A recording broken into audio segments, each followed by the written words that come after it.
Hi folks!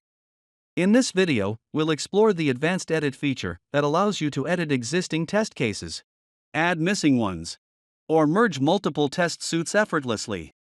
To begin, navigate to the Record tab and click on Edit, where you'll find two options, Standard and Advanced. Selecting Advanced Edit opens the test suites in a new tab for easy editing. On the interface, the primary test suite is displayed on the left panel. The other test suites are shown on the right panel, each comprising test pages and associated test cases. The Advanced Edit feature offers versatile functionality to simplify and enhance test management. For instance, if you missed recording certain test cases, such as date of birth or gender, in your primary test suite, and these were recorded in another test suite displayed on the right panel, you can easily add them to the primary suite. Simply drag and drop the missed test cases into the desired position within the primary suite. You can even move multiple test cases at once for quicker alignment. Simply select a new test suite. For broader adjustments, the entire test suite can be merged by dragging them from the right panel to the left.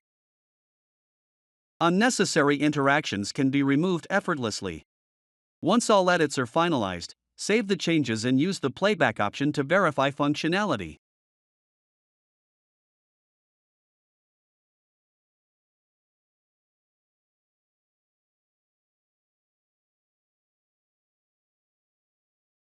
Additionally, the feature allows you to modify the test suite's name, URL. You can also edit the page name. This also allows you to search for specific test cases using the search bar. You can easily enable or disable the test cases. Add new cases with specific action types. Edit them. And delete individual test cases as needed. This feature streamlines the editing and management of test cases and suites, making your testing process more efficient and effective.